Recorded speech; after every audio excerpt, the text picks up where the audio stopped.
What's up, family? It's your favorite cousin Backpack, and I'm back with another In My Bag book review. And today, the book that I have for you is New York Times bestseller, Atomic Habits by James Clear.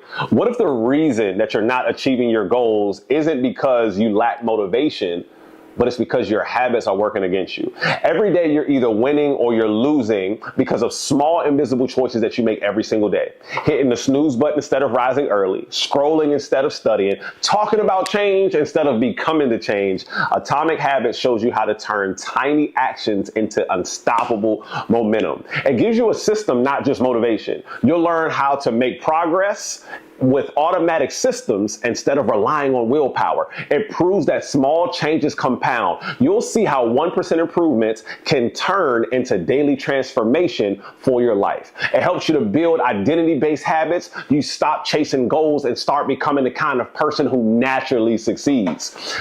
This book is filled with 20 chapters, 253 reading pages. After that, there's the appendix. But I want to go ahead and dive straight into this. This is my top 2 favorite book of all time. There is not a book. I've read this book twice already. I've listened to it 3 times already. This book will 100% change your life, how you operate, how you see and help you determine how you see yourself, because how you see yourself matters. All right, so let's get into these chapters, man. Chapter number 1. Chapter number 1 is about the surprising power of atomic habits. Tiny habits are like compound interest for self-improvement. Success is a product of daily habits, not the once-in-a-lifetime transformations. All right, so in chapter number 1, he talks about the aggregation of marginal gains, philosophy for searching for tiny marginal gains of improvement. All right, he has a nice little diagram, and he talks about the results on the y-axis. I still remember this, and the time on the x-axis. And what you'll see is that over time, with gradual small 1% changes, you'll start to see immense change in your life. Okay. There's also a myth buster in this book that I really love, where they talk about we've all heard the saying, it takes 21 days to build a habit. No, it doesn't.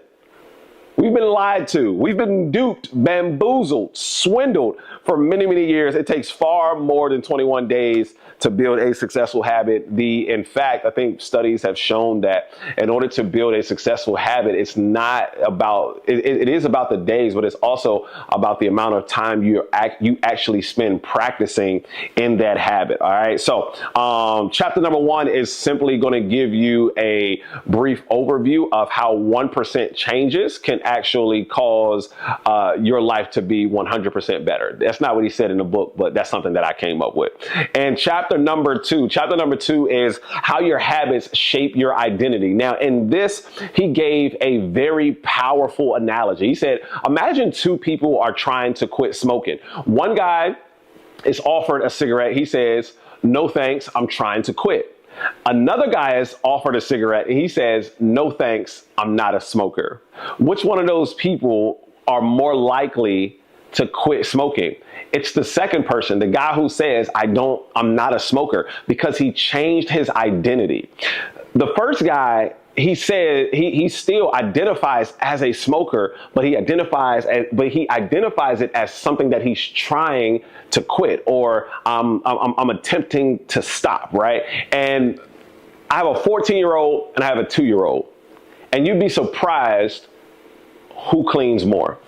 It's my 2-year-old. Why? Because my 2-year-old has grown up in an environment where his identity is he's a clean person, because that's what he sees his mom and his dad do all the time. Anytime we spill something, we clean it up right away.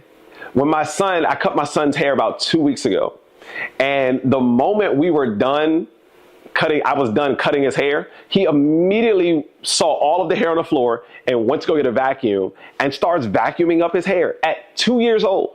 Last week, I braided my daughter's hair. After I got finished braiding my daughter's hair, you know what she did?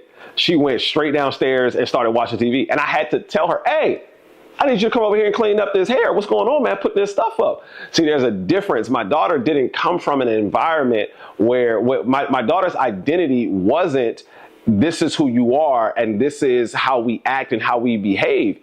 It doesn't matter about your age. What your identity is often produces the results of who you are.